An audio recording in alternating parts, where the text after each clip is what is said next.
예, 오늘은 그 부동산 투자하시는 데 있어서 주거용, 상업용 뭐 이런 걸 투자하실 때 구분상가에 대해서 제가 오늘 말씀드리려고 해요. 그 상가는 토지 플러스 건물 이렇게 돼서 이렇게 꼬마 건물이라고 하죠. 이런 꼬마 건물. 꼬마 건물이라고 해서 토지도 한 주인, 건물도 한 주인 이런 게 있고 이제 어,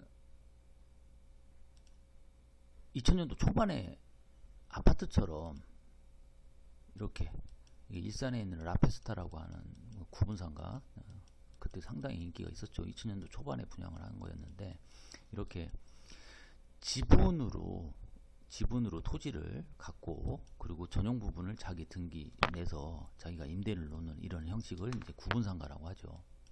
근데 이제 토지주는 여러 사람이 갖고 있는 거겠죠. 이런 구분상가가 2000년 초반부터서 그리고 최근 그 세종시 상가 분양할 때 상당히 인기를 끌었었어요. 근데 이제 제 소견으로는 이런 것들을 사시면 안 돼요. 결론부터 말씀드리면은. 왜 그러냐면 부동산의 가치는 결국에는 건물과 토지인데 원천은 토지에서 일어나는 겁니다. 원천은. 토지가 가장 비쌀 때는 나대지 상태예요. 나대지 상태에서 건물을 지면 그때부터 건물에서는 감가가 이루어집니다. 감가가. 그러니까 그 부동산 가치를 갉아먹는 거죠. 최근 40년 동안의 그 부동산 추세를 보면 공시지가로 해가지고 매년 5%씩 올랐어요. 근데 건물 가격은 오히려 감가가 되죠. 그래서 부동산의 가치 원천은 토지에서 시작되는 거죠. 5%씩 올랐으니까 10년만 올라도 토지 가격은 50%가 오른다는 거예요. 아주 특이한 지역을 제외하고서는. 그런데 이런 구분상가 같은 경우에는 따로따로 갖고 있잖아요. 따로따로. 토지주는 여러 사람이고 그리고 상가의 일부분만 자기가 갖고 있는 경우죠. 이게 세종시 상가죠. 저도 처음에 부동산을 할 때 이거를 분양도 한번 해봤었는데 이때 분양가가 평당 한 1000만 원이었어요. 1000만 원. 1층은 거의 뭐 표준화 돼가지고 20평씩 그리고 공용 부분은 그 전용 면적은 한 20평이라고 하면은 한 60% 잡아서 한 14평에서 15평 딱 부동산이라든지 아니면 편의점 조그만 상가가 들어갈 수 있도록 이렇게 했었죠. 그리고 세종시는 상가 부분이 이게 전체 면적이 한 5%도 안 되는 걸로 제가 알고 있어요. 1%도 안 된다는 얘기 있었는데 뭐 그건 아닌 것 같고 한 5% 정도 안 되다 보니까 상가를 그때 당시 분양할 때 상당히 메리트 있게 봤어요. 저도. 그런데 지금 인구가 많이 늘어나 있고 상권 형성을 보니까 세종시가 상권이 형성이 잘 안 되네요. 근데 그 근본적인 이유를 말씀드릴게요. 이게 1000만 원씩 분양했거든요. 천마을이. 그런데 그 BRT 노선이라고 해가지고 세종시 세무서 거기에 상가를 분양했던 게 평당 3천을 분양을 하더라고요. 1층 기준입니다. 1층.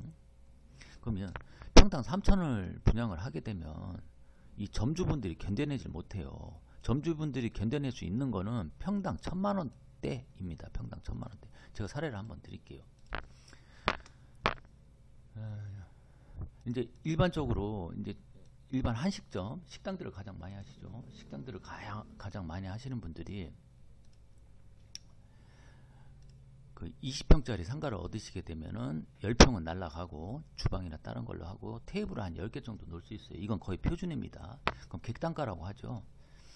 한 3명, 4명이 와가지고서 요즘은 한 4만원 정도에 이렇게 그 카드 전표가 이렇게 긁으시죠. 카드 긁는다고 하고. 그리고 점심, 저녁, 그리고 중간에 해가지고서 10테이블을 한 3번 이렇게 회전수라고 하는 거. 그럼 일매출이 한 120만원 정도 되는 거예요. 월 매출은 한 2,800, 한 3천만원 되는 거죠. 여기서 재료비를 한 60% 잡았습니다. 60%. 2,800에 한 7,800, 1,700 정도. 그리고 기타 비용은 한 10% 잡고. 요즘은 인건비죠. 인건비가 한 주방 하시는 분들이 한 350에서 한 400은 좀 안 되게 받고, 그 서빙 하시는 분들이 한 200만원. 그리고 임대료가 20평이니까 평당 5만원. 요게 키포인트입니다. 평당 5만원. 100만원 정도 낸다고 하면은 매출은 2,800. 근데 비용은 2,600. 딱 떨어지는 게 200만원 떨어집니다. 자기 인건비도 안 나와요. 이게. 야박하게 받았어요. 물론 회전수가 제가 그 표준으로 한 3회전수 잡았는데 3회전수는 넘어요. 근데 이제 서빙하고 주방 한 명하고 서빙 한 명 더 썼다. 최소화 시켰을 때 가족들이 다 달라붙었을 때 남는 거라는 거예요. 어떻게 하면은 잘못하면은 남는 거 없다는 얘기가 나올 수 있다는 거거든요. 남는 게 없다는 게. 제가 그 수익률 임대가 기준으로 해가지고서 계산하는 방법을 지난번에 한번 강의를 해드렸던 게 있어요.